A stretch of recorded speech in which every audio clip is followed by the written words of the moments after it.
Well, hello everyone, and welcome to the Procurement League podcast. It's incredible having you guys here today. So welcome, Karim and Ismail. Hopefully I've got your names right, so apologies in advance. But yeah, welcome. I'm Annabelle Barry, I'm the host today, and essentially I come from a procurement background myself. So I lead up digital and production procurement at a conglomerate company called Interpublic Group. So yeah, today really we wanted to really talk about procurement in a way where what's your experiences in procurement we all come from different regions here, myself from the UK, Sahina from India, Karim from Egypt, Ishmael from New Zealand. So it's going to be incredible to have some insight into the different practices of procurement and innovation that you guys implement in these different regions. So yeah, welcome. And I guess my first question I'd love to ask is, what is procurement to both of yourselves? Karim, if you want to go first. Thanks, Annabelle, for the intro. So procurement, if we go by definition, it's the act of obtaining or purchasing goods or service for the business purpose. Well, actually, for me, it's more about providing market intelligence.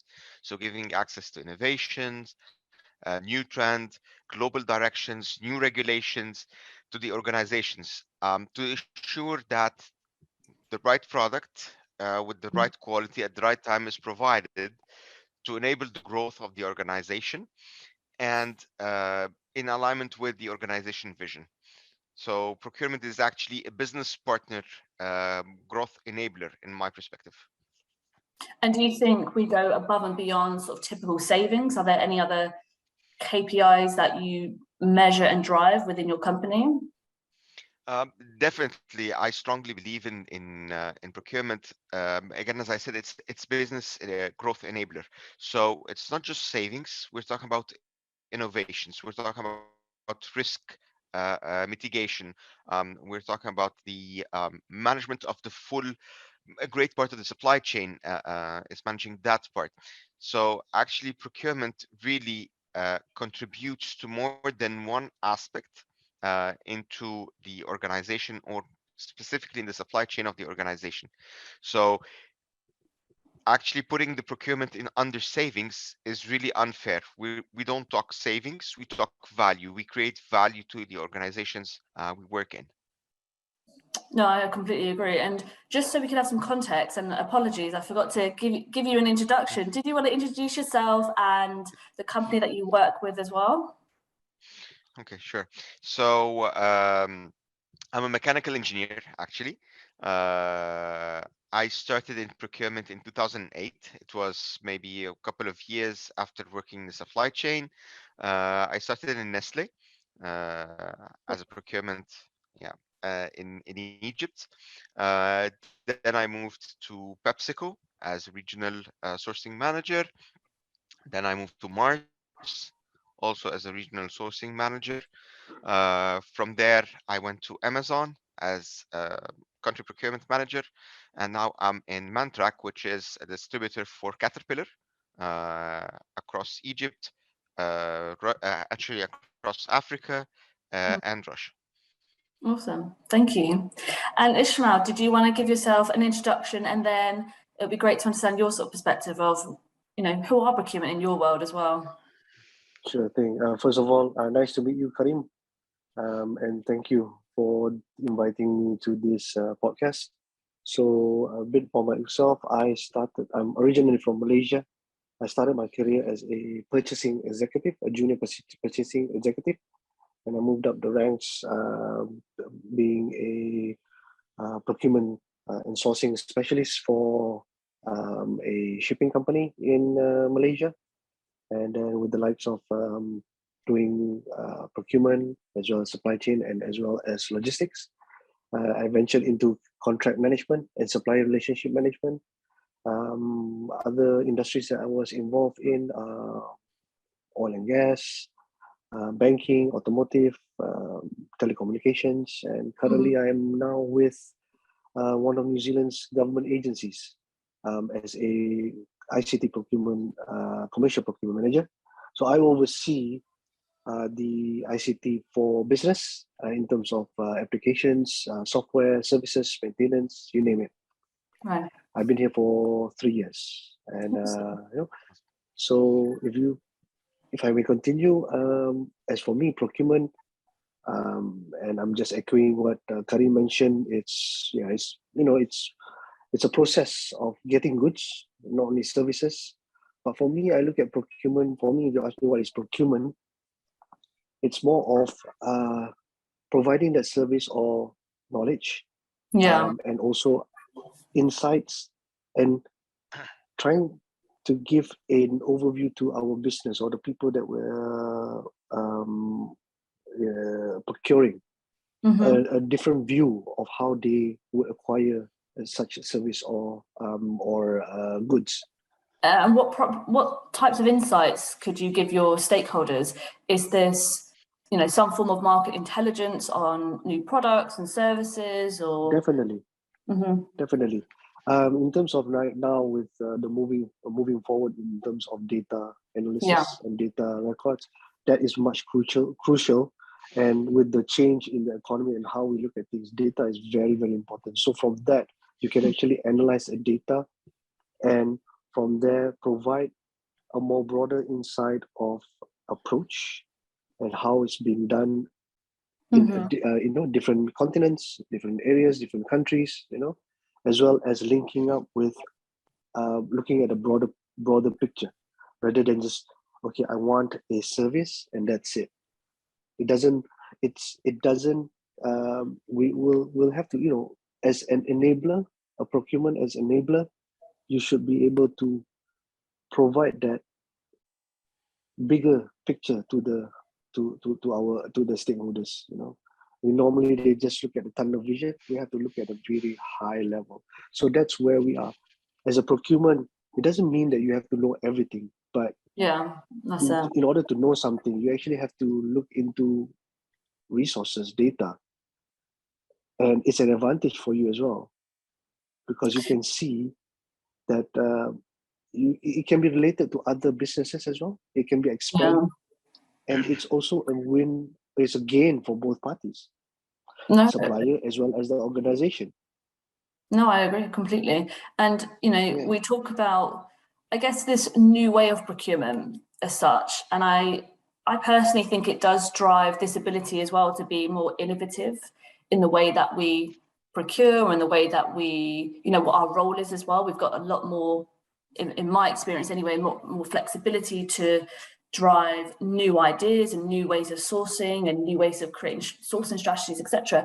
Do you have any sort of examples of innovative types of practices or behaviors or unique strategies that you've implemented within procurement that almost gives a great example of how much value we can really drive if we are given that opportunity to be more innovative in the way that we apply our role?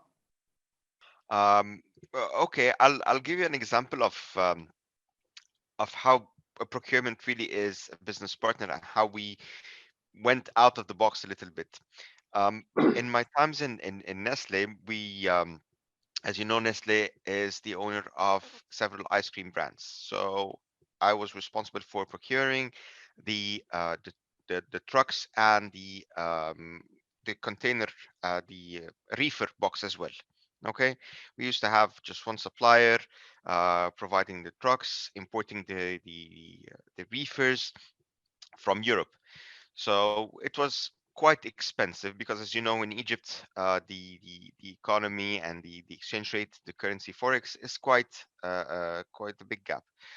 So when we started looking at that, we started to look at a local manufacturer. And actually going a little bit deeper than just going to the local manufacturer is actually going to the cooling unit manufacturer as well. So we started having conversations with big cooling unit manufacturers, and we started developing this type of cooling vehicle. And actually, we had a trial of 5 cooling vehicles, fully equipped, being delivered and tested during summer season, which is the peak season, the harshest conditions that you can think of in the country at the time. and having it for 3 months to do a complete testing, okay, before engaging in a full scale procurement of the required capex for that. Now, this has resulted in two things. Okay, so first is you increased the fleet and reach of the company. Okay, during the peak season with 3 or 5 trucks free of charge. Okay, so actually you have added income. You became a profit center instead of becoming a cost center.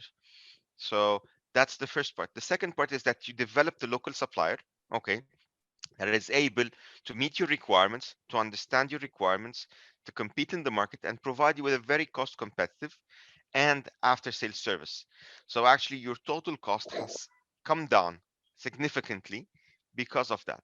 So this is, again, as Ismail said, it's access to data, it's access to information, it's the innovation, it's challenging status quo and getting new ideas. Okay, knowing the market, knowing what is available, knowing what the competitor is doing. So this is one of the things that I'm proud of, and I think it made a lot of difference in the way people perceive procurement in the organization.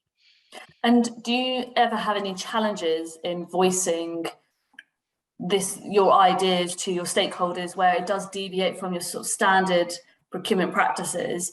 And how do you sort of overcome them? How do you influence them to say, look, guys, we can add more value than just doing your typical raising purchase orders or perhaps just your standard sourcing process? How do you educate them on this new sort of way of these new practices that you want to implement in procurement?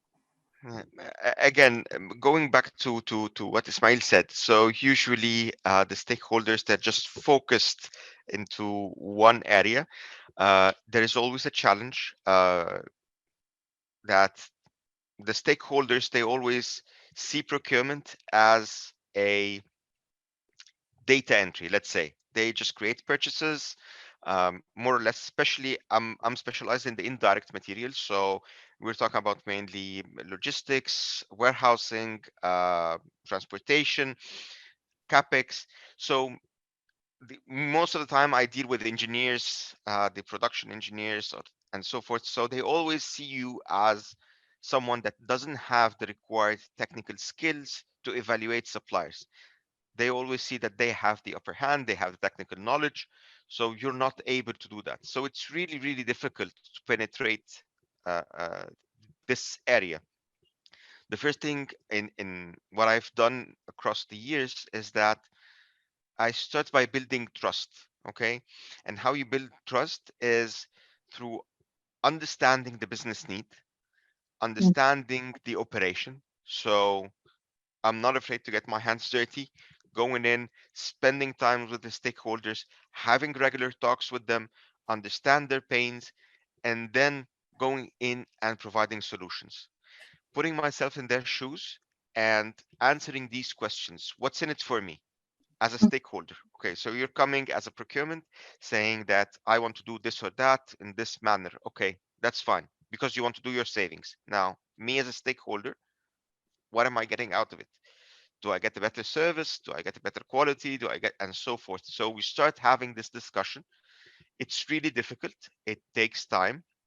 It's not an overnight thing. So, and it needs a lot of practice.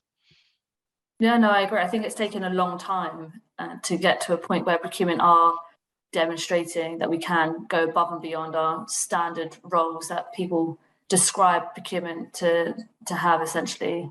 So I guess, Ismail, do you have similar views in terms of the challenges that Karim and I will come across? Are they similar at all? The challenges that every procurement professionals will face is similar. There's nothing new about it. There's nothing fancy about it, to be honest. Because what I see and in my experience is that business stakeholders or the people that we work with, they know what is procurement, but they still do not know what is actually procurement. So they're still thinking of procurement as a roadblock in any project that they do. Yeah, that's fair. You understand that every client or every stakeholder that we work with, their main objective is to get the to get the project running on time, on the dot, within budget, because that's where the case is. I just want to get that thing done. I don't care how it is being done, as long as it's being done. That's it. If you put yourself as a stakeholder, not in the procurement hat, or you put your stakeholder hat, I don't care what, I just want it. I don't, but we also have to look in terms of the supplier. We don't want to go directly to someone that, how credible you are. It's because that you've got the relationship in the past. That kind of thing. Transparency. Stakeholders, they do not understand about transparency. They do not understand about fairness.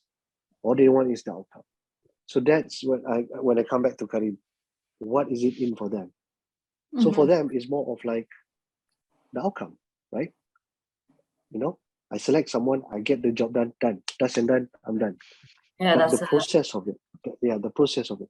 So as for me, everywhere I go, in Malaysia, in Singapore, in the US, I do a lot of engagement with this set of countries.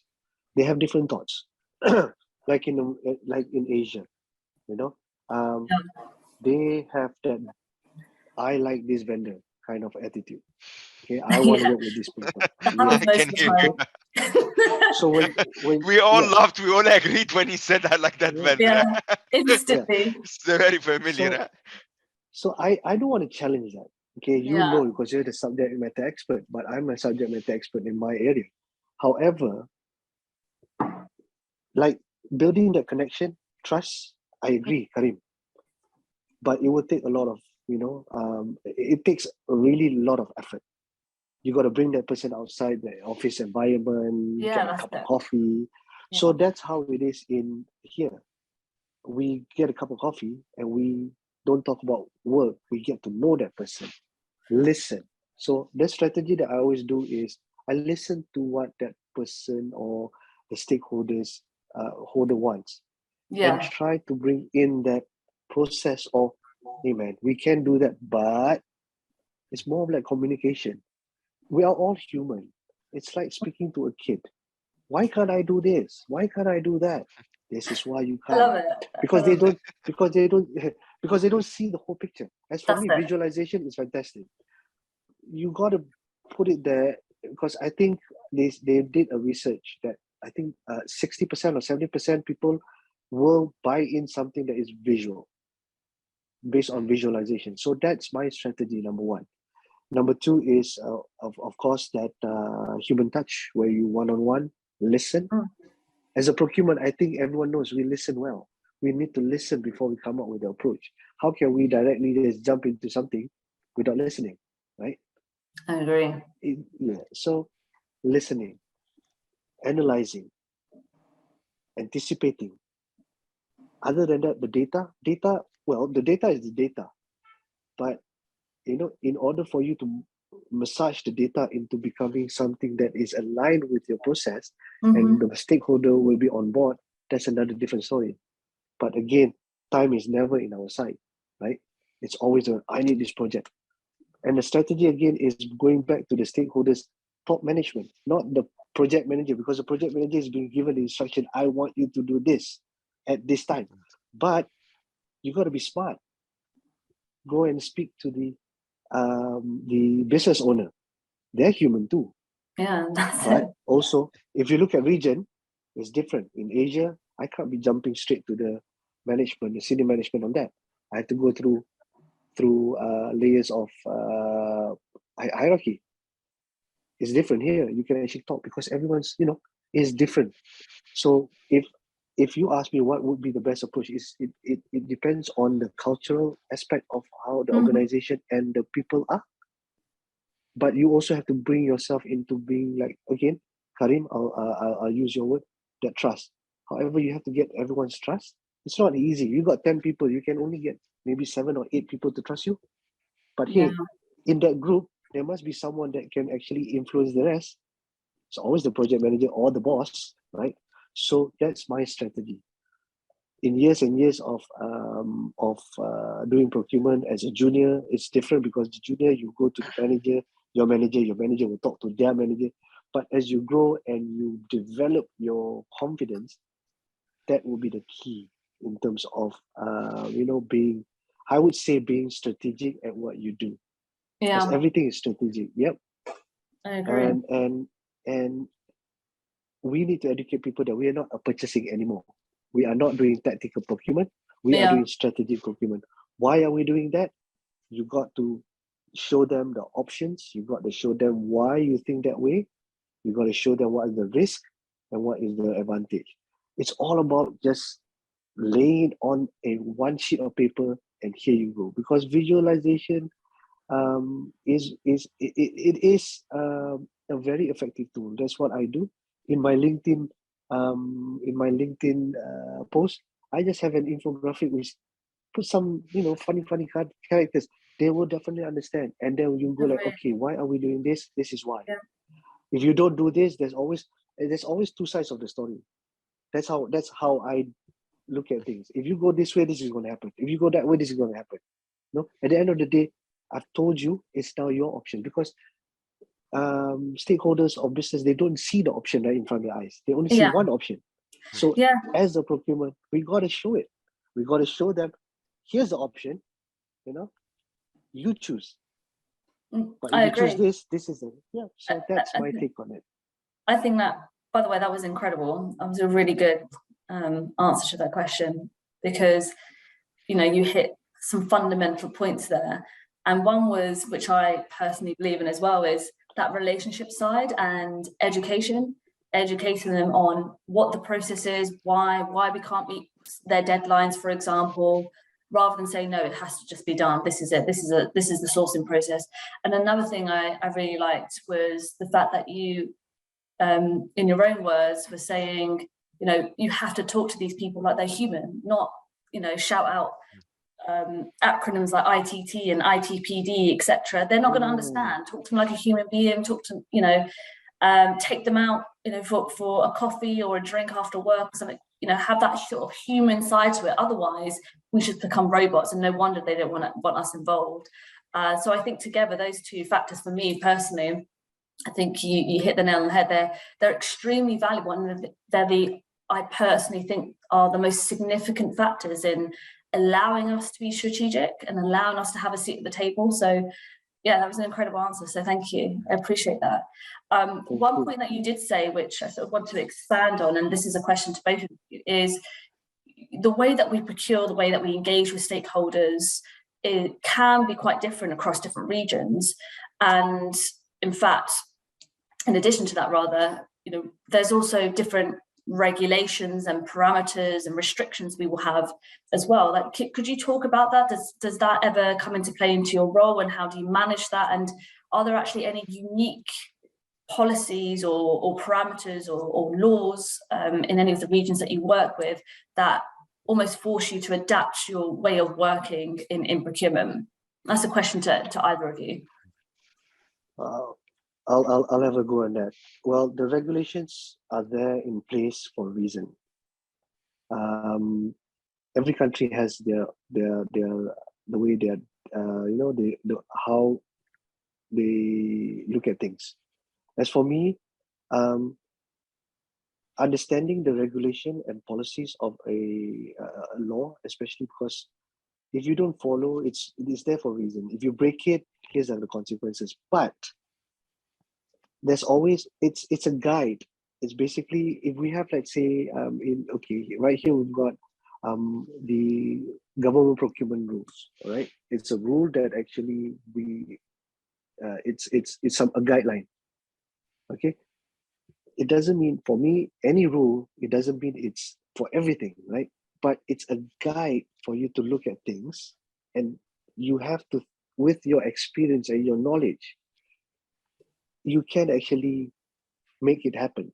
That's where they come to us. It's not because, you got to engage with procurement because it's a checklist, tick. No, because they come to us when they need our help, right? And we need to also understand what they want. With us being the gatekeepers, we need to understand that regulation. But we have to also advise, tell them, okay, we want to do this, yes, we can. But here are the things. Again, educating, you know, moving around what is actually being implemented. It's there, like a laptop. If you can't do it, what else can you do? You need to work around it. Be smart. That's where we are. We are an enabler, like Halim said. We are enablers. Where we enable, we have to make sure that we enable something, but Yeah. based on that guide and that policy or a regulation.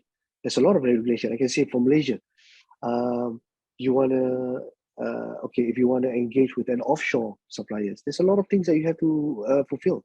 Security checks, you know, what countries are they coming from? Are they, you know, are they war-prone countries or all that, you know? So you got to work around it. And again, educate. That's it, Communicate. right? And do That's you, it. and again, this is a question for both of you. Have you ever come across a time where perhaps they've stopped you from being innovative, or can you still work within these laws and parameters that allow us to fully do our job again, I guess, or fully add the most value to a particular project? Or do they actually get in the way sometimes? From my experience, I think being innovative or being creative on something you do, any country doesn't stop, you know, any law doesn't stop. They encourage it. Sure. But you also need to there's always laws that if you want to do something, please look into your area first, which is the local businesses, vendors, help them out. But if they can't, how can you help them out, right? Let's say if they're an IT, for me, an IT, most IT companies or IT specialists are coming from India. But because of the restriction here and there, how do a company, a local vendor, we can help? You know, it's all about partnership, business. It's not that I want you to do this and get it done. It's now procurement has changed to become more of partnership, business relationship, and helping out each other because it's going to be on the long run anyway, right? So that's where we can actually look into helping out, getting, you know, all these laws. A law would say you can't have someone, you have to have 70% local and 30% overseas. So how do we do that? We help out. Yeah. Engage with locals. I think with the international company. That's a really good example, because I do believe that those types of laws or requirements actually drive better procurement. For that example, sustainable procurement is a great example where we're giving back to our local community that we're sourcing in, and we're helping smaller businesses, etc. So, in my opinion, in answer to that question, I do believe most of our laws, especially in the UK, for example, do drive better practices. And in particular, I think there's a lot more focus on sustainability. And again, that was a great example of where we should be giving back to our local economy and giving more opportunity to smaller companies, etc. Karim, what sort of your view on sustainable procurement, and are there any situations or regulations or policies within your company that drive sustainable procurement practices like that at all? Yeah, definitely. We do have in a lot of companies such as PepsiCo, Nestle, Mars, we have a lot of sustainable procurement. And I just like to add one thing is that when we talk about regulations and laws, actually I see this as enabler for innovation. So if you have everything open to you, you will not be able to innovate. You start innovating when you are in need, when you find that you're blocked. This is when you start looking for innovations, you start looking for alternative ways. So actually, I believe that sometimes laws actually drive innovations. Yeah. This is like Ismail said, if I have a law that says 70/30, then I need to look for local vendors and start to understand and look for ways to help them to fulfill that in a different way, different aspect that I've never looked for before. So actually it's quite enabler for me to see how we can do it differently because of the law.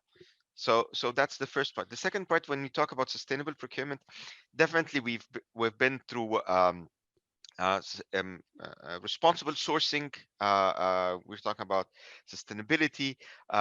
In Amazon, there is huge projects that we managed regarding recycling of the packaging, especially Amazon's packaging is quite huge. You have a lot of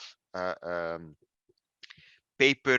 You have a lot of we used to have these, what you call them, the air cushions, Mm. which are in the package to protect the packages, like the bubble wraps and so forth. And we started looking into different ways of doing them, and different ways to source, whether it's 100% recyclable plastics, or whether it's better to go for different recycled paper products. And actually, we partnered with one of our suppliers that provides these papers, is to give us an education on how to optimize the usage of that dunnage paper. So what actually used to happen is that you had the packer having a box, putting in the product, and then filling the box with paper. Now, actually, when we had the discussion with the supplier, we started doing some research and so forth, and we figured out that if you put minimal amount, Mm. maybe half or less than the amount that they used to put put it strategically in the box to make sure that the product is secured, then this will help us actually reducing our cost and actually reducing the waste coming out of this. So yeah, a lot of companies are nowadays looking for sustainable procurement. There is a lot of uh, uh, um, initiatives in that matter. So I think this is the only way, in my perspective, is to look at it sustainable, because you need to always have this recurrent. Resources are scarce. I'm seeing this in a lot of raw materials that we're having troubles in Yeah, currently in the country. We're not able to source them, um, whether be it imported, whether the local manufacturers cannot cope up with the requirements. So we need to think of alternative ways. incredible. Thank you. Um, Agreed. I think, you know, going back to your first point about laws and regulations, it does drive innovation. It forces us to think outside of the box. And look, regulations exist for a reason. And in this case, again, we're talking about sustainability. They are there to drive best practice procurement, and also, I guess, drive us away from potentially practices in the past that haven't been, let's say, the best or the most value impacting.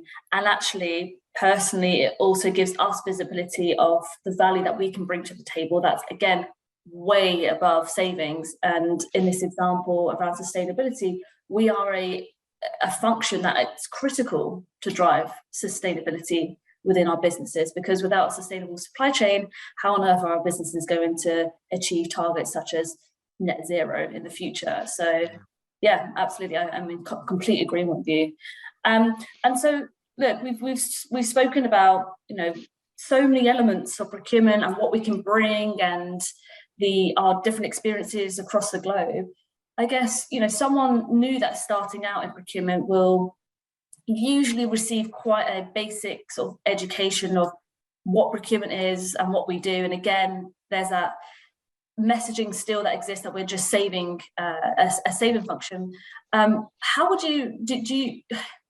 have either of you mentored any new professionals or even senior professionals in thinking in a different way? And how do you do that? And could you give us an example of the impact that your training has had on that procurement professional? Okay, so I think the most important thing is that to encourage questionings. Don't accept status quo. This is really important. Is to encourage people to ask, to dig deep, to dive into details. As I said, don't be afraid to get your hands dirty.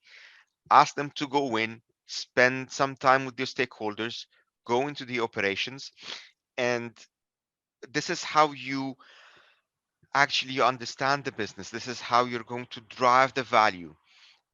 So this is what I always try to mentor my team, my junior team, or even, as you said, senior teams, is that I encourage questions. I sometimes, when we're in a meeting, I ask them to go and do a research, and then I ask them questions and challenge them and say, okay, so guys, what do you think? What do you think they're doing this that way? Why do you think is they need it in that timeline? Or what is why do you think this regulation is there? Just to challenge them, to give them the habit of not accepting things as they are, to challenge and keep challenging and asking questions. Don't be afraid to ask questions. This is where you're going to move forward, and this is how you're going to learn. Learning has never stopped. Now, after 17 years of experience in procurement, I'm still learning every day something new. That's Okay. Uh, so learning is a never ending cycle. How you learn nowadays, it's not like the old days. You have a curriculum, you study, and things are stable. No, things are evolving very fast. I've the great example I have in my personal life is that moving from a manufacturing into an e-commerce. Mm-hmm. Okay, the mindset is totally different. I went there thinking that, okay, now I have experience from PepsiCo, Nestle, so I can do procurement the old-fashioned way, having the e-auctions set up in a different in a certain setup, and having forecasts and so. Then going into Amazon, and it's not like that. It's very agile. It's very quick. You Yeah. cannot wait to have a forecast. There is no forecast. Amazon is you're not selling a product in the end. Every customer has a customized product, so every customer needs a customized packaging. Can you do a forecast on that? You cannot. Things change during Yeah. pandemic. It's Exactly. quite different. It's very different. You have different restrictions. I thought I've seen it all. Actually, I haven't seen anything. That's it. So questioning, why are you doing this, guys? I started questioning in Amazon. Why are we doing it this way? Can we do it better? Why are we doing this? How are Amazon doing it in Gulf region, which is the closest to us? How they're doing it in the UK? How are they doing it in the States? And I think this is the key, to give people this ability not to be afraid to ask questions, Mm-hmm. because I personally was raised in an area at early age is that asking questions is not really favorable. But one of my managers and mentors, till this day, I give her a lot of credit for that. She taught me that do not accept status quo. Go in, challenge. You will get something, Brilliant. and it really changed my career, I would say, and changed my character completely. So this is what I try to give anyone in my team. That's amazing. No, I agree with you. I think, asking questions, not being afraid to be the one in the room that has no answers, and is still sort of learning. I think most definitely, as a sort of entry level procurement professional, just be that person in the room to absorb sometimes as well, and then ask questions after. There's nothing wrong with that, and most people, to be honest, will answer and will be happy to, I guess, guide you and give you more insight into their world, etc. But yeah, number one, especially on my side, was to network, get to know different forms of procurement in different industries, learn from different people, and to not be afraid to put yourself in the deep end where you have no idea what the hell you're doing. So, for example, when I started procurement, I actually thought it was recruitment. So yeah, I was way off the scale. For me, I would have loved you as a mentor, most definitely, because at that time, encouraging me to learn and to ask as many questions and to put myself into different scenarios. And also, I like the fact that you said, you would put them, you would encourage them to go to meetings that perhaps, some managers may say, actually, no, this is only for, people of a certain seniority, you should be in these meetings, which is something I've experienced myself, I think is great. You give that exposure, and I think they need that. And restricting young talent because of hierarchy and because of the type of meter, I think is counterproductive. So yeah, you hit on some really good points about mentoring, and just to summarize, it's giving that exposure to multiple scenarios, and also exposure and learning and education about the different practices across different industries. I think that's really important because, as you said, the pharmaceutical industry, for example, which I worked in with GSK, versus advertising, which I'm in at the moment, completely different worlds, completely. So yeah, it's definitely about teaching professionals about adaptation, which again is another thing that you picked up on. And Ismail, what do you think? Are you what's sort of your experience with training your team? Do you encourage them in a similar way, or are there any other tips or advice that you would actually give young professionals who are wanting to enter procurement? Yeah, so last year there was a lot of young new procurement professionals that approached me and there was some thinking of starting a new journey. They didn't know anything. So as I wouldn't say as a person that has already been in the industry for some time, people look for answers, and they come to you, and when they come to you, they feel very, very comfortable. And that's where we have that responsibility of giving back to society, to community, especially to these procurement people. Yeah. That it's not something that you can actually learn from textbooks. It's more of experience, understanding strategies. It's a whole new level compared to doing purchasing. You got to do thinking. You got to do strategizing approach. Look at again data, environment. The needs, people. As you can see, if you look at the bigger picture, that's a really big job for us as a procurement professional. We've got people management. We've got people expectation. We've got what else? We've got finance that's drilling our neck. We've got end users needing answers and stuff like that. So what I would, my advice usually to new procurement people is that, it may be overwhelming starting at first. We all do that. We all do that. In any job, okay, we're focusing more on procurement.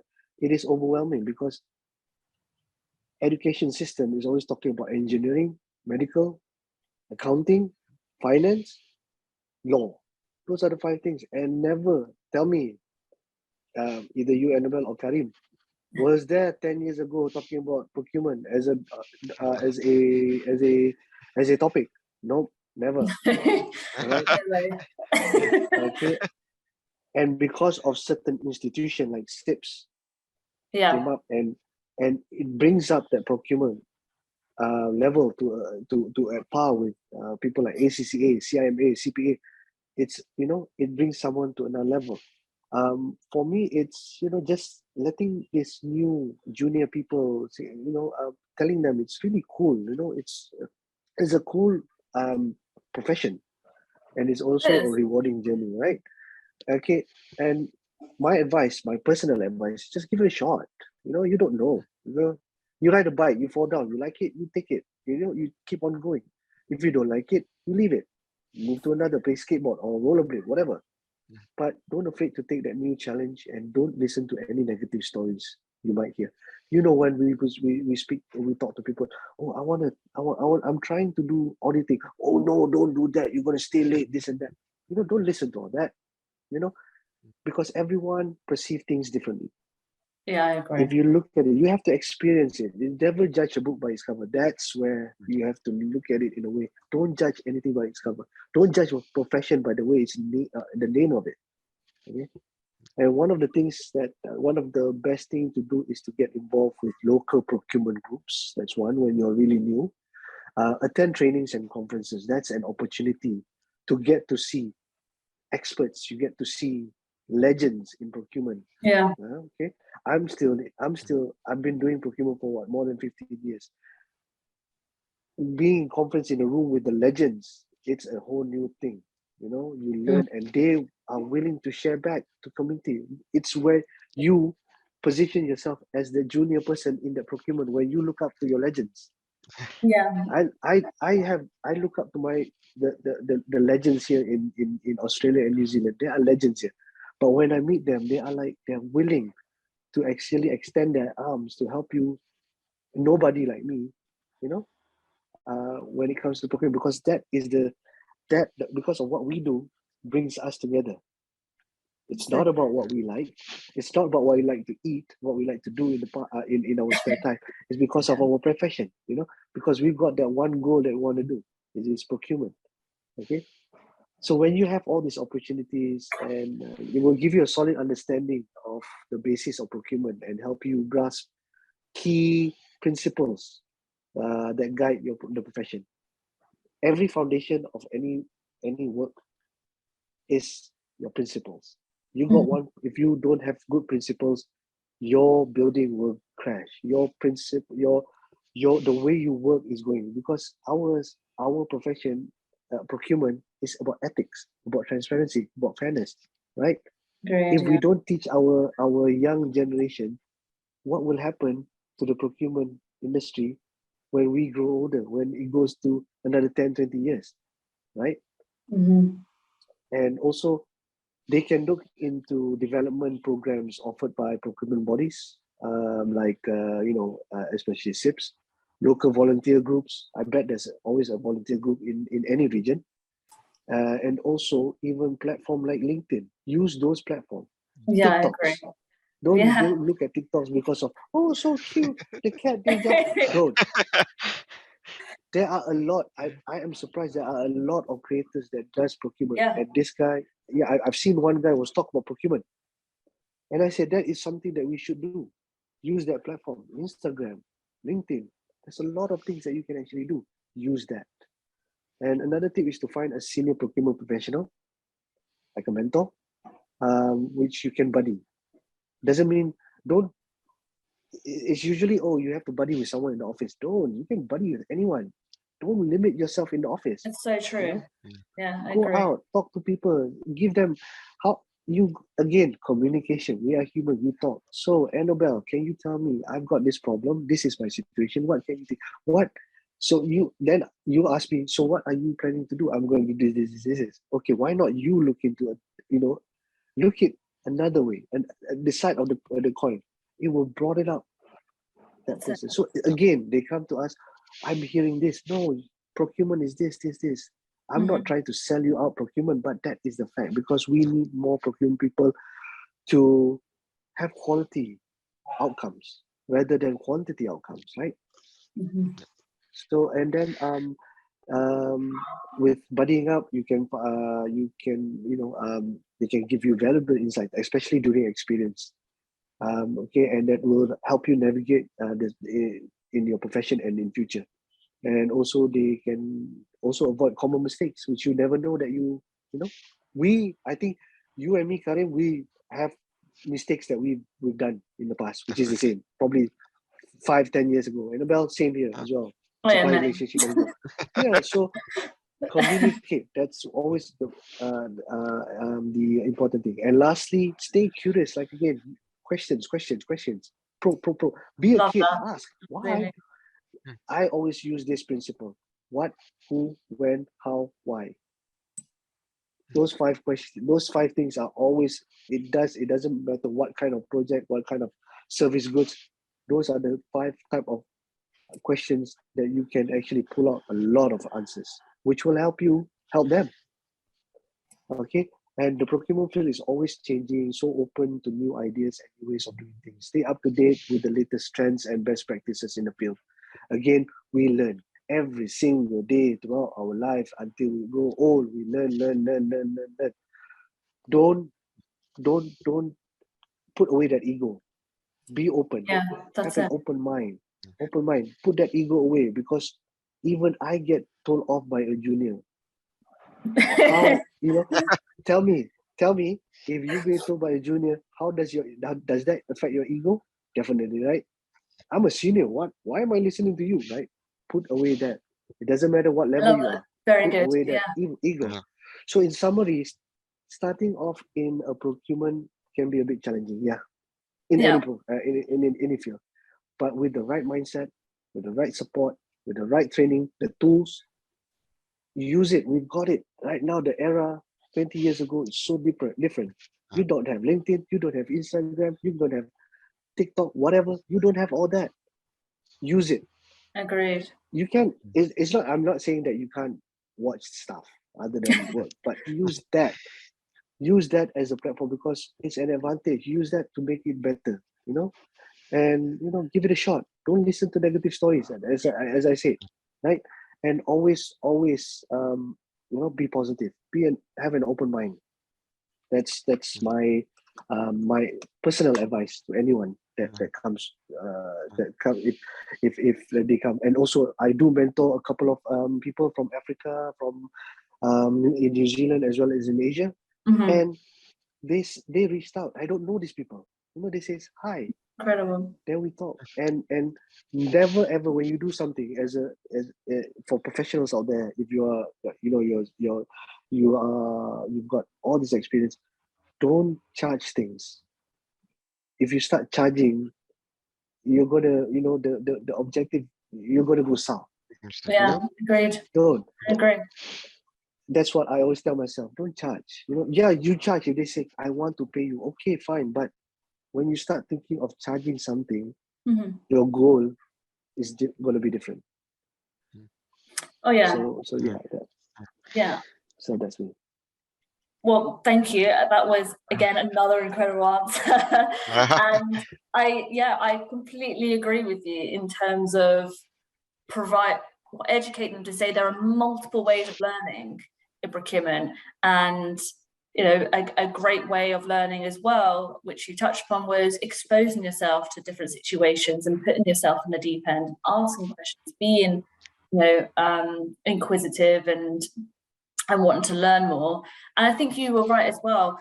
You said about getting a mentor. I think having a mentor in procurement is so important. I wish I sort of had that from day dot as advice, because it was very uncomfortable at the start for someone who has zero idea about procurement and the incredible things that we do. But also I started to realise quite quickly, we had multiple roles. One minute we were negotiating, the next we were, reviewing a commercial contract and amending, commercial language within contracts, and then we're sourcing a tender, and then we're creating global strategies, etc. There's so many things that we do that I think sometimes I personally don't think we have that real view of the world when we just look at theory.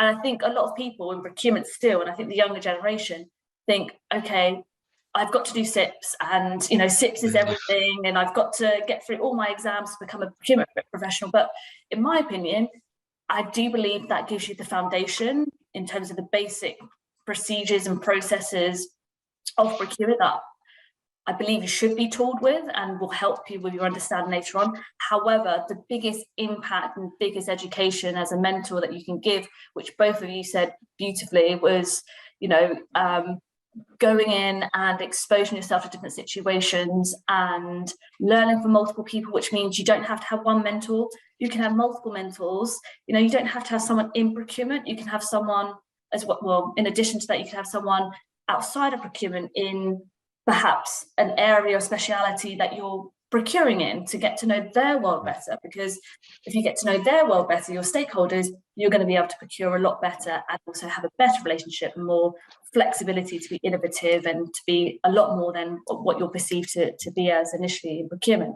So yeah, I'm glad we're all on the same page, and it's incredible to have a conversation with like-minded people in procurement, because honestly, I do think, procurement as a function and as individuals, we're still changing. There are still people who are slightly behind the curve and still think very traditionally about procurement, and their practices reflect that. So I think we should do more of this, where even mentors and people of, who, with our experience and our sort of way of thinking, we should meet up more and share ideas, because I have just learned so much from you, from both of you. And to add to that, you know, we're all from different regions. The way that we practice procurement's different. The types of situations we've been in are different. So I almost feel like mentors can be, can mentor other mentors as well. So, but yeah, honestly, thank you so much for this incredible chat. I think I've learned so much, and hopefully you enjoyed it as well. And yeah, if you have any questions, let me know. But I just wanted to close to say it was a really lovely interview, and yeah, hopefully we'll have you on again at some point. Thank you very much for thank the you. invitation. Yep, and also for the listeners. If you're, are people listening to this? Yeah, they will be listening. Yeah. Yeah, just reach out to myself and Karim or Karim. You know, we can reach out. It's just use that. Let's again use that technology to reach out. You know, it's just a click away. You know, LinkedIn is the best spot. You know, the LinkedIn is the best place to share things, to learn things. For the listeners, you know, can just reach out to us, and we look forward for. I think Karim and I will look forward for future invitations again. Definitely. We're happy to be. Definitely, we're happy to, and I do enjoy chats, casual chats about procurement and how it can make people's life a bit different. That's incredible. Thank you.